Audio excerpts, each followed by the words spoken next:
अस्सलाम वालेकुम मोअज़्ज़ज़ ख़वातीन और हज़रात, मैं हूं अली मुमताज़ और आप देख रहे हैं मेरा ऑफिशियल यूट्यूब चैनल। इस वीडियो लॉग में हम बात करने जा रहे हैं कुछ हरासमेंट को लेकर। और हरासमेंट की जब हम बात कर रहे हैं तो ये उन इल्ज़ामात की रोशनी में है जो एक तो रीसेंट वाक़या है और एक पुराना वाक़या है। लेकिन वो जो पुराना वाक़या है वो पुराना तो है, लेकिन अब तक उस पर कोई फ़ैसला नहीं हो पाया है। जी हाँ, अली ज़फ़र और मीशा शफ़ी का वो केस के जिसमें मीशा शफ़ी की तरफ से अली ज़फ़र पर हरासमेंट का इल्ज़ाम लगाया गया।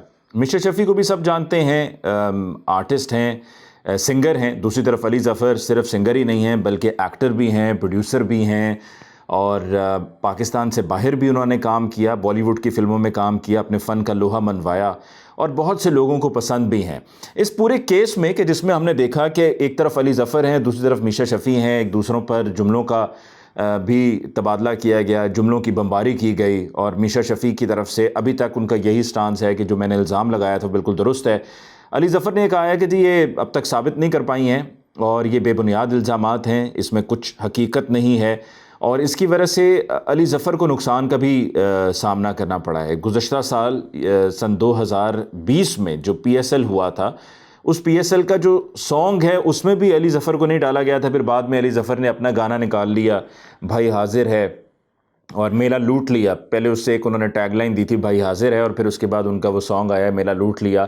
और इस साल भी सन 2021 में जो PSL का गाना बना उसमें भी इतलात यही मिल रही हैं कि अली ज़फ़र को ये सॉन्ग इस वजह से नहीं मिला क्योंकि इसमें स्पॉन्सर्स इन्वॉल्व हैं और ये वो स्पॉन्सर्स हैं जो मीशा शफ़ी को सपोर्ट कर रहे हैं और उनकी उस सपोर्ट की वजह से अली ज़फ़र को इस साल भी 2021 का PSL का सॉन्ग नहीं मिला। अब ये हरासमेंट का जो मामला है ये इतना ज़्यादा चुभन का बायस बना हुआ है, ख़ास तौर पे औरत मार्च वालों के लिए या जो मी टू कैंपेन चलाती रही हैं ख़वातीन उनके लिए, कि अभी कल 23 मार्च को जब अली ज़फ़र को प्राइड ऑफ परफॉर्मेंस मिला सदर पाकिस्तान आरिफ अलवी की तरफ से, तो उस पर भी एतराज़ उठाया गया कि आप कैसे एक हरासर को जिस पे केस चल रहा है आप उसको प्राइड ऑफ परफॉर्मेंस दे सकते हैं। आपने मीटू वालों के लिए तो यही मैं कहूँगा कि या ये मेरा जिस्म मेरी मर्ज़ी वालों के लिए या औरत मार्च वालों के लिए तो मैं यही कहूँगा कि आपने अब तक तो साबित ही नहीं किया। आप उसको साबित तो कीजिए। प्राइड ऑफ परफॉर्मेंस वो डिज़र्व करते हैं। क्या आप तब राज़ी रहते कि अगर मीशा शफ़ी को भी प्राइड ऑफ परफॉर्मेंस मिल जाता, या आप इसलिए नाराज़ हैं कि अली ज़फ़र एक मर्द है इसलिए उसको प्राइड ऑफ परफॉर्मेंस मिला और एक मर्द को प्राइड ऑफ परफॉर्मेंस मिलना आपके लिए नाकाबिल कबूल है?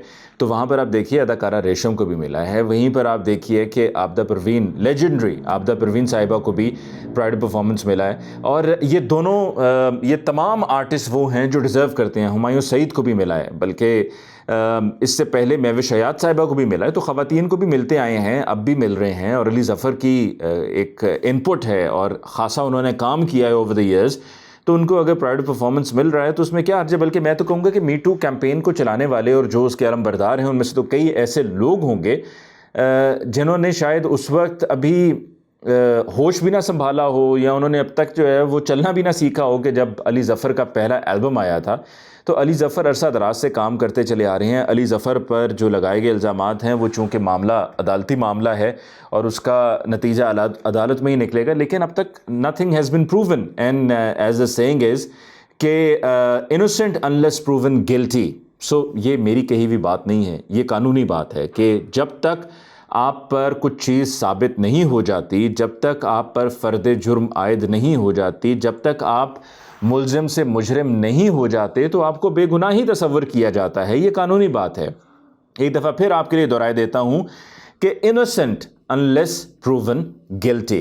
तो लेकिन ख़वातीन को चूँकि वो अपना एक उनका एजेंडा है, सेट एजेंडा है, और उस एजेंडे में हम पहले भी ये बात कर चुके हैं कि कुछ उसमें पाकिस्तान के बाहर से भी लोग शामिल हैं जो सपोर्ट कर रहे हैं और वो इस सोच को फ़रोग़ देना चाहते हैं।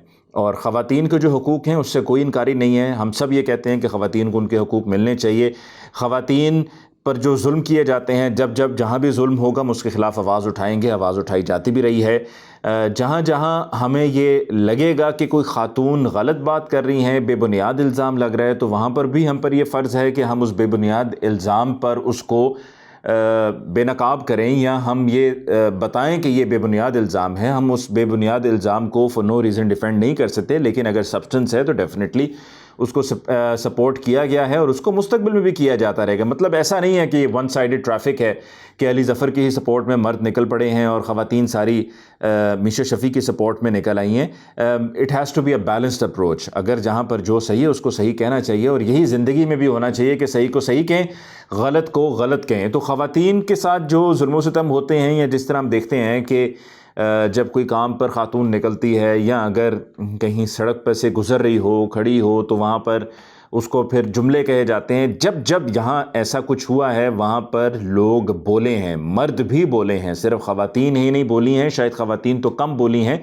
मर्द बोले हैं। और जो हम पहले भी कहते चले आए हैं कि ये जो कैंपेन्स हैं जिनको डिज़ाइन किया जाता है, जैसा कि मी टू जैसी कैंपेन है, इसको सिर्फ शहरों की हद तक महदूद नहीं होना चाहिए। शहरों में तो अब आगाही बहुत ज़्यादा है, इंटरनेट का दौर है, हम 5G की अब बातें कर रहे हैं, तो वहाँ पर यहाँ पर बड़े शहरों में सबको मालूम है कि क्या किससे कहना है और कब कहना है। ये उन पसमानदा इलाकों की हम बात करें, वहाँ पर तवज्जो होनी चाहिए, वहाँ पर लोगों को उनके हुकूक दिलवाने चाहिए, ख़वातीन को उनके हुकूक दिलवाने चाहिए। और जो उस मुख्तलिफ़ हमारी रसूमात हैं जो अरसा दराज से चलती चली आ रही हैं, जो गलत हैं उन पे भी एक पाबंदी लगनी चाहिए। जिस तरह कारोकारी की बात हम करते हैं और फिर जिरगे के फ़ैसले होते हैं, इस तरह की चीज़ों के ऊपर बात होनी चाहिए। शहरों में मसाइल वो नहीं हैं। सो अली ज़फ़र को मुबारकबाद प्राइड परफॉर्मेंस मिलने पर, और मीशा शफ़ी को भी परेशान ना हों आप, मी टू वाली ख़वातीन, मीशा शफ़ी को भी मिल जाएगा। सदर आरिफ अलवी ने कुछ ऐसा गलत नहीं किया है, उन्होंने जो डिज़र्विंग थे उनको दिया, and Ali Zafar quite rightly so deserved it. आगे जहाँ पर दूसरी जो बात है जो आज मैं करने जा रहा हूँ कि एक FIA के एम्प्लॉई, FIA के अहलकार जो कराची एयरपोर्ट पर तैनात हैं, एक बहरीन से आने वाली 15 साला लड़की से उन्होंने ये समझा कि जी इसका मासूम सी बच्ची है, कोई पूछने वाला नहीं है। अब यहाँ पर अगर मी टू वाले अपना रोल प्ले करना चाहें तो बिल्कुल ज़रूर करें जी। यहाँ पर मैं उनको डिफेंड करूँगा कि इस तरह के जो वाक़यात हैं उनकी रोकथाम के लिए येस डेफिनेटली आवाज़ बुलंद करना बहुत ज़रूरी है, और इस तरह के लोगों को जो ज़िम्मेदार हैं, जो कसूरवार हैं, उनको करार वाकई सज़ा देना बहुत ज़रूरी है, चाहे वो उनको मुलाजमत से बरतरफ़ी का हो या कुछ और हो। इसमें भी हमारे जो लॉ मेकर्स हैं, जो हमारे MNAs हैं, जो हमारे ताकत के ऐवानों में बैठे हुए ख़वातीन हज़रात हैं, उन पर यह लागू होता है कि वर्क प्लेस हरासमेंट का जो एक दफ़ा पहले बिल मूव हुआ था उस पर भी कुछ नहीं हुआ, वो मामलात वैसे के वैसे हैं, उसके ऊपर भी कुछ होना चाहिए। और ये चूँकि हमारे लॉ मेकर्स के हाथ में मामला, तो ये उनको अपनी ज़िम्मेदारी को निभाते हुए इस सिलसिले को पाए तकमील तक पहुंचाना चाहिए, और ताकि ये इस तरह की वर्क प्लेस पे जो इश्यूज़ हैं उनको रिजॉल्व हो। तो ये एक पैसेंजर थी, बहरीन से आ रही थी, 15 साल लड़की, जिसको FIA के एहलकार ने नंबर मांगा और यहाँ तक कहा कि जी राब्ता कैसे होगा, मैंने बहरीन आना होगा तो मैं राब्ता कैसे करूँगा, ऑल दोज चीप टैक्टिक्स जो कि यूज़ किए गए। और फिर उसके बाद जब देखा कि आगे से एतराज़ उठाया गया है और this is causing problems for me, तो उसको फिर दूसरा रंग देने के लिए कह दिया कि जी आप हमें मिठाई खिला दें।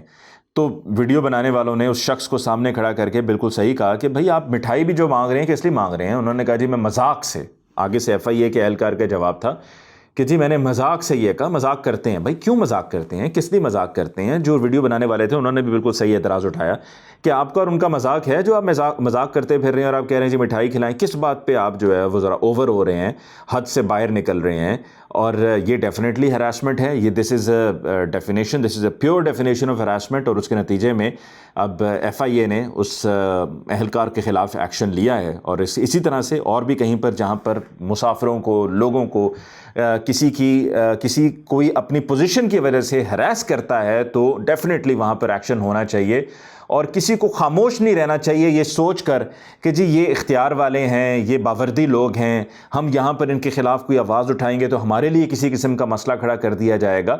वो बात की बातें हैं, लेकिन जो गलत है इस तरह के लोगों को कंडेम हम नहीं करेंगे तो फिर उनको छूट मिलती रहेगी। ये समझते रहेंगे कि हमारा कोई कुछ नहीं बिगाड़ सकता है, हमारे जो जी में आएगा हम कहेंगे, करेंगे, लोगों को बेजा तंग करेंगे, उनको डराएंगे, धमकाएंगे, हरास करेंगे, तो हम अपने फ़वाइद हासिल करते रहेंगे, चाहे वो रिश्वत की सूरत में हो या चाहे वो इस तरह के चीप टैक्टिक्स और इस किस्म की चीप गुफ्तगू हो जो इस आदमी ने की, जिसके नतीजे में वो फिर उसको रिएक्शन भी सुनने को मिला। वीडियो बनाई गई और उसमें बताया गया कि तुम्हारा और इस बच्ची का कोई मजाक तो नहीं था ना कि जो तुम कह रहे हो कि जी मिठाई खिला दें या मिठाई दे दें, किस लिए। और इस तरह के और पता नहीं कितने लोग हैं जो जाते और आते हैं और उनको देख कर कि जी अकेले हैं तो वहाँ पर एक ट्राई मारी जाती है। And this is really disappointing. ये जो एक सूरत बनती है या एक कैफियत होती है कि जहाँ पर अगला ये सब करने वाला ट्राई की अप्रोच से ये सब कर रहा हो, और इन लोगों को, जो इस शख्स को भी इसके ख़िलाफ़ कार्रवाई हुई है और इसके ख़िलाफ़ इसके इदारे की तरफ से कार्रवाई हुई है, वो बिल्कुल ठीक है, होनी चाहिए। जहाँ पर कोई भी कुछ ऐसा करे उसको पॉइंट आउट करें, उसको हाईलाइट करें। मुझे मुमताज़ को दीजिए इजाज़त। अला निगहबान।